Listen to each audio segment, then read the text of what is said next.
Welcome, everyone. On today's episode, I have James, the founder of Pear, and I will get to him in a second. But as a little bit of background, why we're having this conversation. First of all, we've just backed Pear, so this is a great chance to tell James's story and his team's story.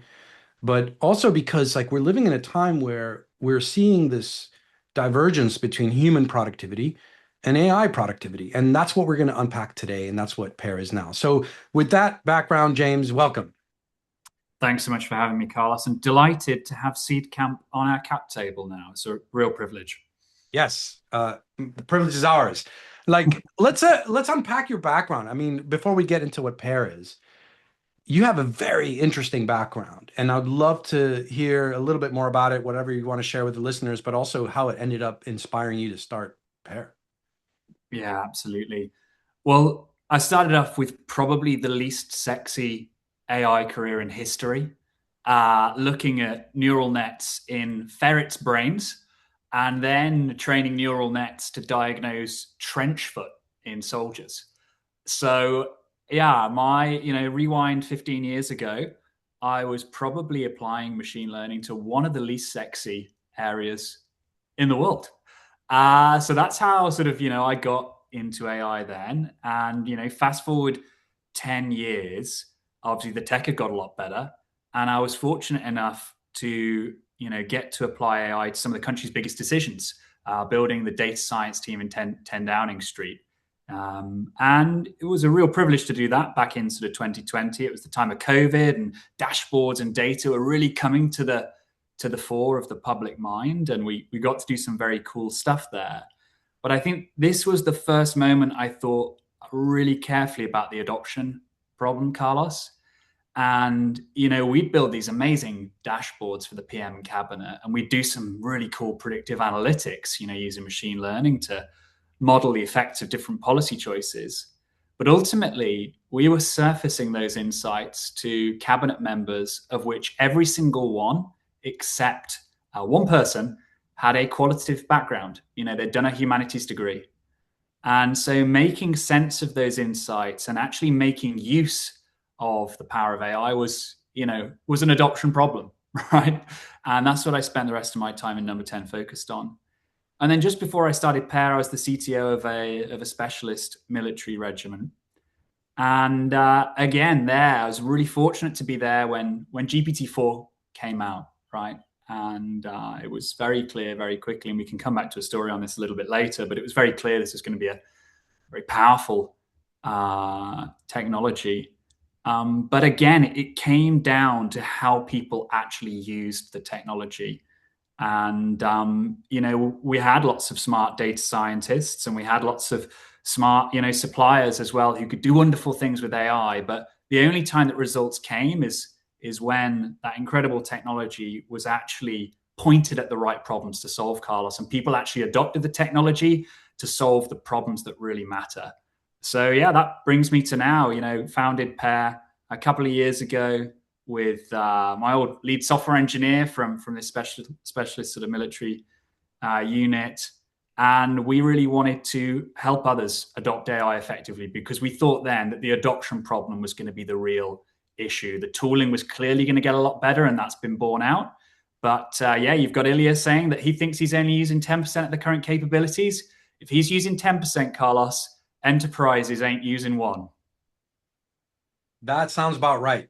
Um, I mean, there's all sorts of jokes about how much percentage of our brain we're using. So, if we're only using that much, then I'm sure that we're only using a certain percentage of our AIs. But on this note, one of the things that you shared with me yesterday when we had a catch up was how you think about what success looks like for your firm from a values point of view. Because I think ultimately it's not about, 100% displacement. But I'll let you share the quote. Yeah, we were talking about the values of our respective companies. And our number one value as a company is that humans remain the main character. And I suspect a lot of people listening to this might be like, that's a bit weird for an AI company, focus on AI adoption. But it's really important to us. Ultimately, I'm on team human, right? Got kids, kind of want them to have good jobs and feel fulfilled, and think work is a really important part of what us, humans are, here to do day to day and part of a really meaningful life. And we see the future being one where humans are still in the workforce doing meaningful things. And hopefully AI is just helping us do things we thought were unimaginable previously. All right. And so that's what we're building the company around. AI is undoubtedly getting more powerful, and that's just bringing more and more exciting opportunities. It doesn't have to just mean mass displacement and us all chilling on a beach, cashing out our UBI and chilling with the fat one. I don't really subscribe to that future, and I'm not going to get so excited about it. Yeah, I mean, I agree. And we're going to go through this very turbulent time while we figure that out. But a huge part of that hopefully will be what Pair does. So maybe this is a good moment to talk a little bit about what Pair is. Like, just for the listeners that, click through and read your website and everything, what is Pair? Yeah. Let me tell you where we're at now and where we're going. At a very simple level at the moment, we're a software platform that provides personalized AI training. And the reason that's powerful is that most AI training just shows you how to write in the box. It shows you a couple of the features and gives you some generic examples. And unfortunately, that doesn't really transform how people work, Carlos. It's really hard to reimagine how you work if you're working as a project manager in an aerospace company or a bid writer in a manufacturing company. And what our platform does is it individually personalizes each bit of training to you so that you learn how to apply AI effectively to your role to transform how you work. And the most common bit of feedback we get from our customers is, oh my God, I mean, the platform guessed exactly what I do in my job, and completing your assignments was directly translatable to ROI in my job. So that's where the platform's at now. I think it's a market leading AI training product. But where we're going is just much richer than that, right? Because capability building is just one part of AI adoption. As we've had more and more users on our platform, and we're in the tens of thousands now, we see our customers have very similar challenges. We see them building thousands of agents through our platform. One of our customers built 1,000 agents in a month just through completing pair certifications. What do you do when you suddenly have teams that 3 months ago were just humans and now are teams of humans and hundreds of agents? There's really interesting sort of performance review implications here, governance implications, and really exciting implications for how you organize a team. So we're moving into that part two in how we help a manager and their subordinates manage a hybrid team of both. And we think that's exciting.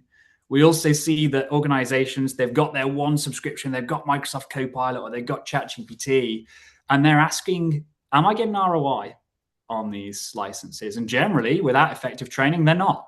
So we can help them make ROI decisions on which licenses they go for and which they don't. And in the future, how they start to broaden out their AI subscriptions into more agentic tools that allow them to, up level what they're doing. So yeah, where we are now, I think we're a market leading personalized AI training platform with a few extra cool features. Where we're going is we want to become the AI adoption layer for enterprise. We think AI adoption is just the most important thing that's going to happen to workforce transformation over the coming decades. It's going to get weirder, Carlos. It's going to get weirder. We're going to have agent PIPs.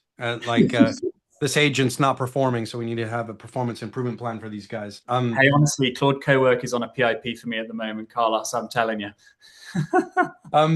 What are organizations getting wrong then? Because everything you said seems like, okay, fine, yeah, what are the bits that you're finding when you're having conversations with customers that breaks in terms of how organizations have been built to date and the organizations of the future? Yeah. I mean, one, the senior leaders are often just thinking about this wrong. We find they understandably want a top-down solution where they can say the 5 agents we're going to build to transform what we do, allocate cash to them and project managers, and then report to the board in a year that it's all time for team medals. When actually what we see in reality is that Gen AI tools are best used by those with domain expertise, and they tend to be those at the coalface. And if you give people at the coalface access to Gen AI tools, and when I'm talking coalface, I'm talking knowledge workers, right? Maybe not someone driving a forklift truck. If you give them access to good Gen AI tools and you really up level their capability and help them reimagine how they work with these tools, the productivity gains are amazing. And you start to get these seed corns, Carlos, of the projects that can become really big, well funded top down initiatives. So I think that's the thing that most leaders get wrong. They think this is a top down problem, which they can allocate a few £1 million and a few project leaders to, and then come back to in 12 months' time, when actually it's quite bottom up. And they would know that if they took the time to invest in learning how the tools can be used right now themselves. And the best organizations we work with do exactly that. The leaders are familiar with the tools. They take time to reimagine their own work with the tools, and they go, oh my God, the AI training that we've done where we told everyone about the risks and not to put personal data in these tools and just showed them how to write in the box actually was a net negative on our AI adoption. And instead, we should take it very, very seriously how we empower people bottom up to transform how they work, because there's just massive, massive ROI there. So it's interesting. If I'm listening to and inferring a form of taxonomy in what it is that you're sharing about how a company deals with AI, it sounds like there's a diagnostic process first. And that diagnostic process is not only at the individual level, but the organizational level. Where can we use it? How can I use it? How can we do this? What can we do that we couldn't do before? There's a little bit of a discovery piece. And that in of itself is probably a difficult process and not necessarily a training one. Then there's the actual training, which has to do with leveling up individuals, potentially in the future, leveling up teams. And then lastly, there is management. And you haven't talked about that yet. And it's what happens post training. Like you have a whole bunch of people who are now qualified to run around, do really cool stuff. But when you have a bunch of people doing really cool stuff that they weren't doing before, and the organizational nature has shifted, you have 100 agents, managing that is its own challenge. Walk me through what you think of each one of those. Yeah.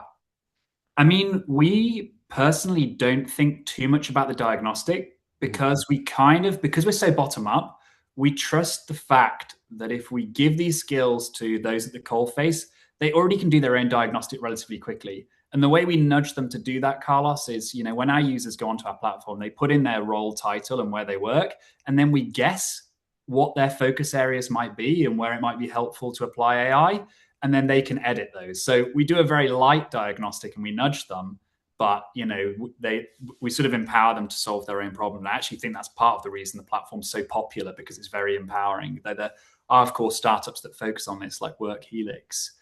I think then you're right. It becomes about upskilling the individuals. We've got that on lock. I've sort of talked a bit about that. So let's come to the really interesting part. What do we do about managers, right?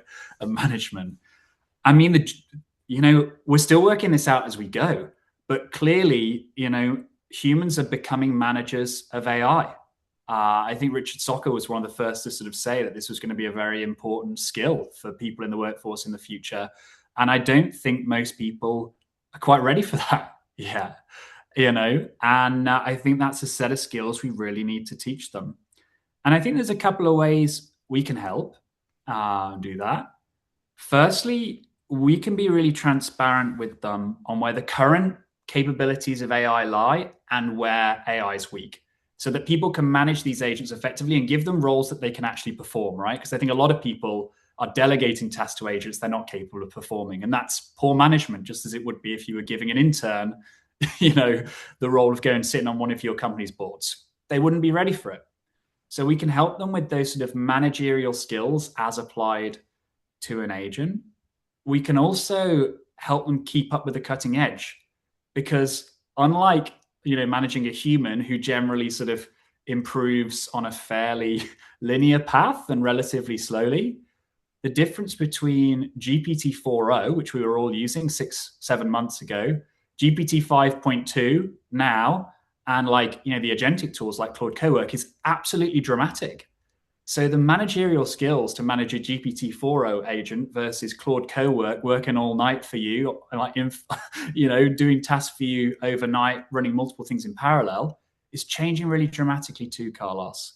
So I think what I'm getting to here is managerial skills for humans looking after agents are becoming really important, but it's not quite going to be as simple as just teaching them the classic management skills that have worked for humans, because agents' capabilities are both unpredictable and moving extraordinarily fast right now. Mm. So we talked a little bit about this process of like taking somebody who is maybe aware of the fact that they could do better, but there's resistance that some other people might have, and maybe it's at the top down level, or maybe it's from the bottom up level, people fearing their roles being taken, even if you make it available to them, and there might be managers that are skeptical about how to do that because you have one person going rogue. How do you handle that resistance in a subset of the people? Because clearly some people will be like, yes, but how do you handle that? Yeah, I think the best leaders in organizations help us do this themselves, right? They role model the behavior they want to see, and they show the organization that not only are these tools going to help the employees, but also that it's going to be looked on well in performance reviews and things. You know, one example, I work with a fantastic CEO of a manufacturing company called Graham Hoare, and he surprised me somewhat at a SLT meeting that I went to that he was sort of doing the introduction for, and he sort of came on stage, Carlos, with a AI generated song, from Suno as his sort of entrance music, which I think he'll admit was a little bit cringe, but it just disarmed everyone in the room, Carlos. He got up there. He's using his AI generated song. He then had a Hey Gen generated AI avatar of himself where he slightly pointed fun at himself. And then he said, look, and I'm already certified on Pair, and this is how it's helping me.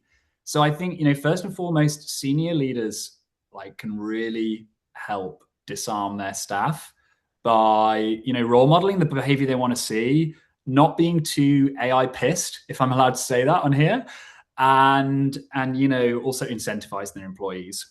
And we obviously work really hard to help them do that as well, Carlos, as part of our go-to-market.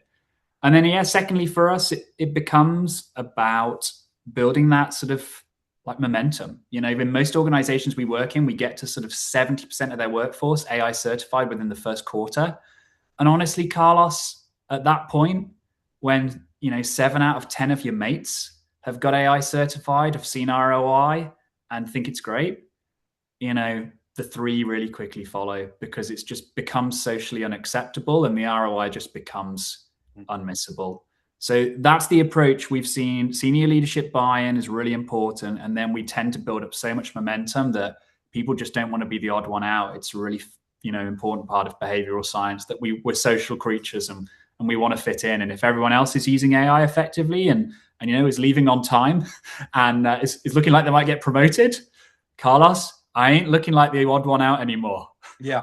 Yeah, no, that rings true. That rings true. I'm conscious that we've spoken a lot about the product without being very precise about what it is specifically. And it's a few things. Obviously, at the moment, it is in an individual capacity, and it's an embedded AI training. You mentioned it a little bit, and it deals with daily workflows. And at the end of that, once you've trained up on those daily workflows and training sessions, there is a certification, and there's presumably levels of certification. Do you want to just walk the audience through what it is that the product actually does? Yeah, so software platform, and people can try it out if they fancy. The first module is free, and you can get a real good feel for it. But yeah, software platform, you log in, you put in your role and where you work, and then we use that, as I said, to sort of give you this light touch diagnostic of where we think AI is going to help you. And then using that sort of data model of you, your role, where you work, what your focus areas are, what your company does, we use that data model to personalize your AI training. So when you're learning to build an agent, you're learning how to build an agent which is, helps you assess deal flow, Carlos. So when you then video pitch us your agent and we get you to actually show us the agent you built and we give you AI generated feedback on it and scoring, you get deliberate practice actually building something which is directly translatable to your work and some ROI. So at its core, that is the product. People are most welcome to give it a try. And of course, we have different layers added onto this, as you started to allude to. We have like organizational ROI dashboards where administrators can look at the levels of certification of their staff and the ROI they're getting from it, as well as sort of helping them allocate licenses and things. We have a product hunt style leaderboard of the best agents people are building. So, Carlos, you could check out sort of Reshma or Kate's agent and see whether you think you can do better, right? And start to sort of build this community of evolving practice, especially as the AI tools get more powerful. But at its core, the personalized certification offering is where people start. And that's kind of the hook that gets us to move on to some of the higher value stuff later. But just to go a little deeper in terms of the certification. So Yeah. just for people who are trying to figure out, like, you've got the old karate system, right? White, yellow, green, yellow, whatever, black. What is it? What does it look like in terms of progression? What does that look like for the average person? Yeah, so 3 levels: fundamentals, proficiency, and mastery. Fundamentals is all about writing more effectively with AI. So we're going to prompt engineering and things like that. I mean, the average knowledge worker spends 19.8 hours a week writing. So it's a good place to start. Even if you're pretty handy using AI at the minute, we can up level you quite a bit there, and there's big gains to be made. And research, so that's fundamentals. Both with AI marked assignments, it's pretty hard. And then proficiency is about data analysis, prototyping. It's about image analysis and image generation, generating presentations. Again, very knowledge work heavy. By the end of that, most people have built their first agent. They've done their first AI generated PowerPoint deck. They've done their first data analysis with AI. And then mastery is about agents. And by the end of that, people have usually built their second or third agent and had it marked. And they're getting to the stage where they will be the best person at using AI in their workplace. These people have passed 10 AI marked assignments where they've applied AI to almost every element of their job. And, if by that point they're not saving half a day a week with us and not using AI 10 or 15 times a day, then we've categorically failed. These people are generally, have had their work transformed. So one of the things that came up in some of our chats is that some of the pair enabled workforces at the moment have 1,000 agents. And what's happening in those organizations that isn't happening elsewhere? Yeah, there's one in particular that was covered in the FT, so I'm able to speak about it. There's just an incredible example of AI adoption, and we work with them through one of our partners, U.com, and the customer's called Mimecast, and basically Mimecast is a cybersecurity company, about 2,500 people, and they've just really bought into the fact that AI adoption is very important. They have pair for their whole workforce. 99% of their workforce are AI certified, Carlos. I mean, that's insane. This isn't like multiple choice questions, Carlos. As I said, these are hard assignments that are AI marked. This is not a walk in the park. And they've managed that because the senior leadership buy-in and investment here is massive. And what has that led to in terms of results? Yeah, as I've said, they've built thousands of agents just through their pair certifications themselves. And, obviously we can't take full credit for this, but you can look at their financials for last year and their growth, and you'll see they've had a record year of growth and are nearly at $1 billion a year of revenue. And yeah, I mean, as I said, you can't isolate pair as the causal factor of that or U.com, but I'd like to think we had some contribution to that, Carlos. And, I think they're a shining light of what great looks like in terms of widespread AI adoption, being very, very deliberate, bottom up, and having senior leaders that really buy into this and care about what the outcome is, which is business growth, not just cool experiments you can tell your board are cool. Yeah. Well, it's always great when you have a story that you can share like that and very tangible results, because it's clearly the direction things are going. So that brings me to a segment I want to introduce, which is like the science fiction segment. I want you to imagine that we're 5 years in the future, and I want to get your perspective on what enterprise AI use and adoption will look like at that time? It's going to be exciting. I mean, it's really hard to predict what it looks like day to day, but Yeah. let me give you a few high level observations of what I think it might involve. One, I think this hybrid team piece is going to come to life in a big way. And I think this is going to start to happen with some organizations this year. 2025 was the year agents were overhyped. 2026, they're real. And the amount of work I now offload to Claude Cowork and other agentic systems is significant. So this is going to be the year where the leading organizations genuinely have hybrid teams of humans and agents. And you can really look at those agents and go, wow, these are the roles and responsibilities those agents have. And team leaders are going to need to look at their staff and go, well, who is accountable for that agent, making sure it does the right job, delivers the right level of value, is governed appropriately, sunsetted when it doesn't work anymore, and replaced by an upgrade when one comes out.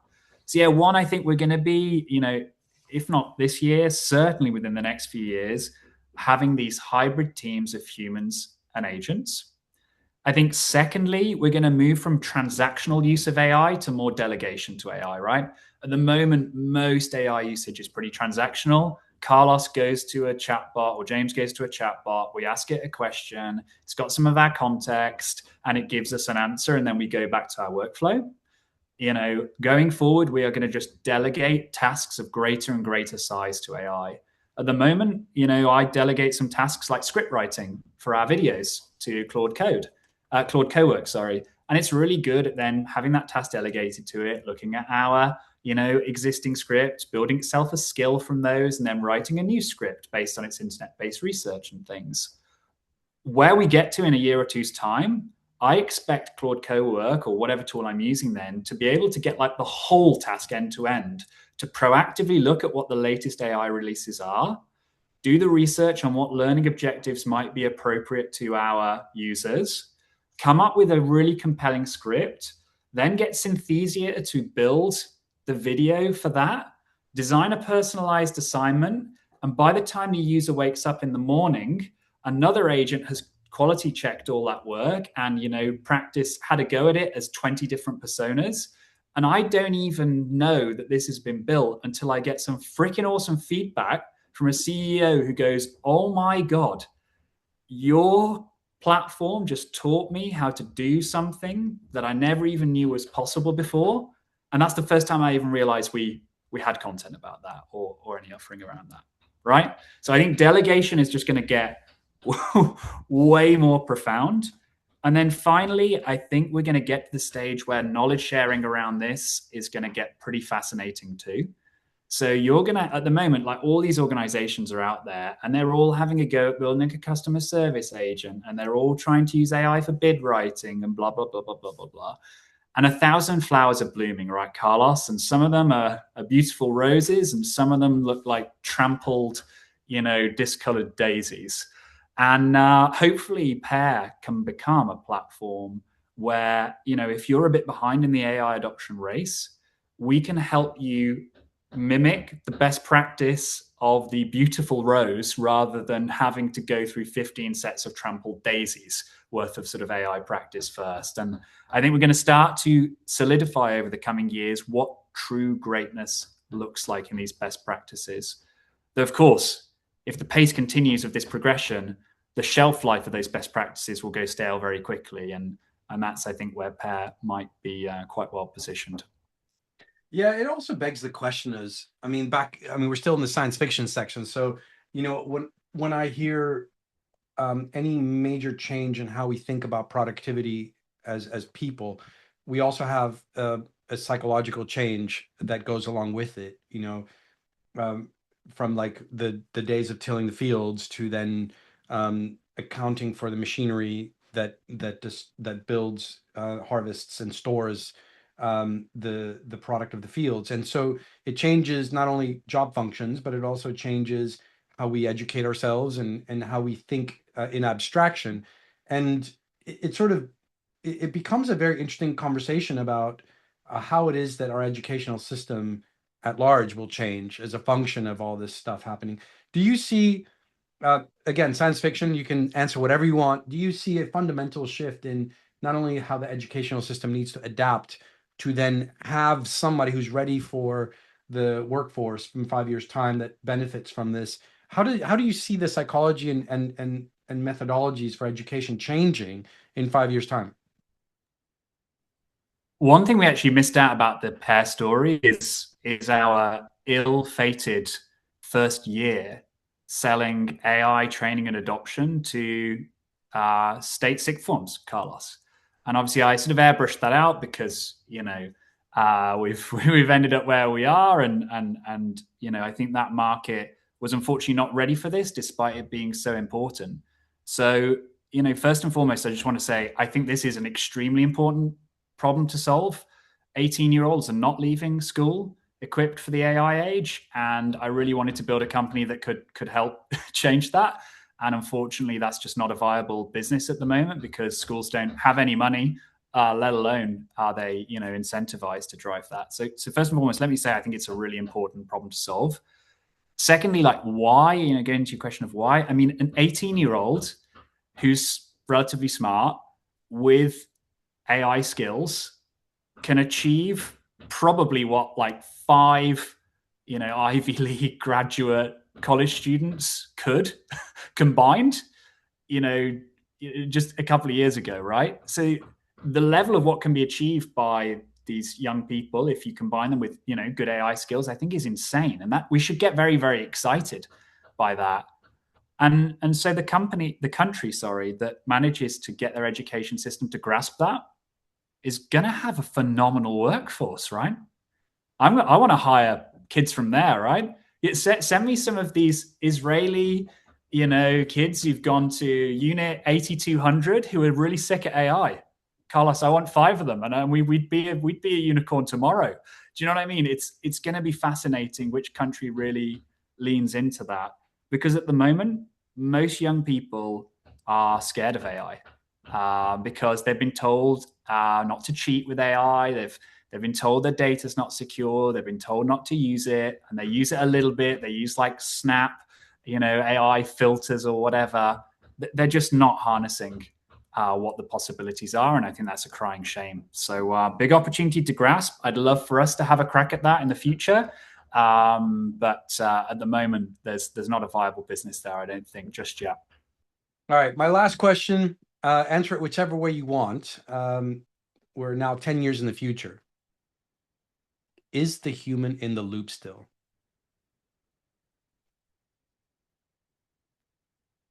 The human's still leading, but I think they're out of the loop on a lot of everyday tasks that we would think they need to be in the loop of today.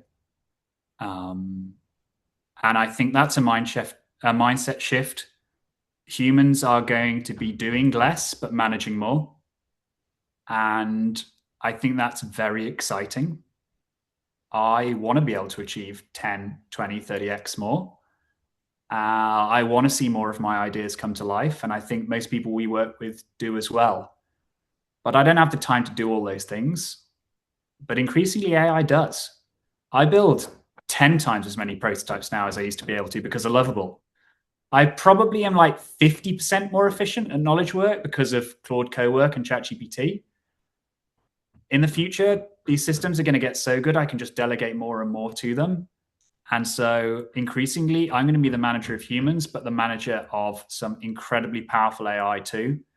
And yeah, I can't wait to for that future and to bring it to a lot of our customers too. Yeah. Yeah, it's going to be an interesting evolution of the relationship matrix that you have in an organization as a manager, right? Because right now, as managers, you probably know all your colleagues by name and their family circumstances. And sure, when you scale a company, there's a point when it's hard to do that, but still, you generally know the first 50 people quite well, and their story. And you'll have this abstract set of colleagues known as agents, and like you kind of they'll all have idiosyncrasies because you've enabled them to have them for them to do what they need to do, and you'll have that as a vague notion as a manager of like, oh yeah, the one thing that does this thing is kind of always a bit wonky on a Friday because of whatever attributes I gave it. And so it'll be a very fascinating evolution for managers to have to hold both of those ideas in their head at 10 years time. I think HR is going to look better, not worse.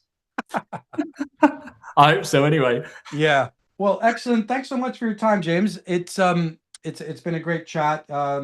What's the best way for people to get a hold of Pear?